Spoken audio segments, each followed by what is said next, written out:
ஹஸ்பண்டுக்கும் ஒய்ஃப்க்கும் நடுவுல சண்டை வந்தா சால்வ் ஆகிடும்.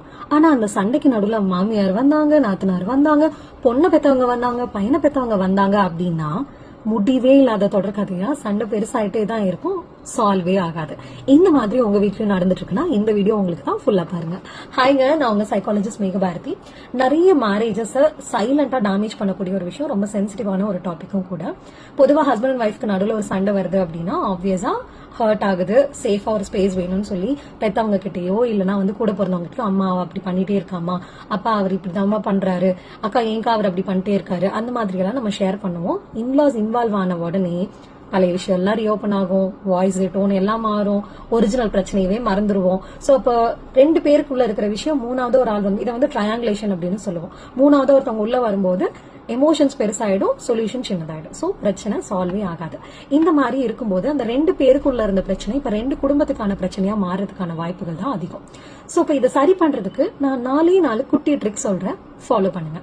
ஃபர்ஸ்ட் விஷயம், க்ளோஸ் த சர்க்கிள். அதாவது உங்க ரெண்டு பேருக்குள்ள ஒரு பிரச்சனை இருக்கு, இன்னொருத்தவங்க உள்ள வராங்க அப்படின்னாலே எவ்வளோ ஒரு பீக் ஆஃப் எமோஷன்ல நீங்க இருந்தாலும் இல்ல இதை நாங்க பேசிக்கிறோம், நாங்க இதை சரி பண்ணிக்கிறோம், எங்களால முடியலன்னா நாங்களே வந்து ஹெல்ப் கேட்கறோம்னு சொல்லி கத்தாம கோவப்படாம ரெஸ்பெக்டோட, அது யாரா இருந்தாலும் சரி, பொண்ணு சைடோ பையன் சைடோ, பொறுமையா நம்ம சொல்ற அளவுக்கு நம்மளுக்கு மெச்சூரிட்டி இருக்கணும். ரெண்டாவது விஷயம் வந்து நோ ஆடியன்ஸ். உங்களுக்குள்ள ஒரு ஃபைட் வருது அப்படின்னா ஆடியன்ஸே இருக்கக்கூடாதுன்னு வச்சுக்கோங்க. அது உங்களை பெத்தவங்களா இருக்கலாம், இல்ல நீங்க பெத்ததா இருக்கலாம், யாரா இருந்தாலும் சரி எந்த ஆடியன்ஸும் இருக்கக்கூடாது அப்படிங்கறதுல எப்பவுமே கிளியரா இருங்க. யாராவது ஒரு ஆடியன்ஸ் இருக்காங்கனாலும் அது ஈகோவை ட்ரிகர் பண்ணிவிடும். எனக்குன்னு இருக்காங்க, உனக்குன்னு இருக்காங்க, அந்த மாதிரி ஏதோ ஒரு ட்ரிகர் பண்ணிடும். அதனால அதுவும் வேண்டாம்.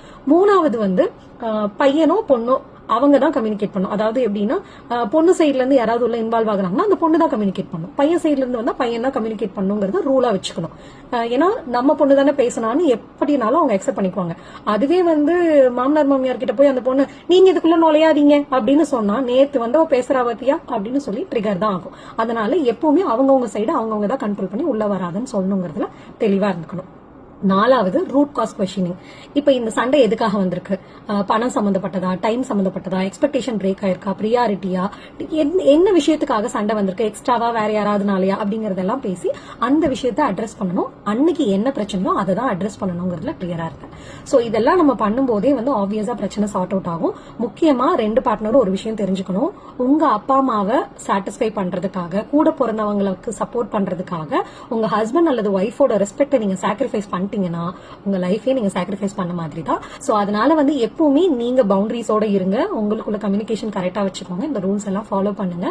மூணாவதா யாரையும் உள்ள விடாம இருந்து சண்டையாவே இருந்தாலும் நீங்க உங்களுக்குள்ள சார்ட் அவுட் பண்ண ட்ரை பண்ணீங்கன்னா நீங்க சேவ் பண்றது இந்த மேரேஜ் மட்டும் இல்ல, ரெண்டு குடும்பத்தோட சந்தோஷத்தை ட்ரை பண்ணி பார்த்துட்டு கமெண்ட்ல சொல்லுங்க.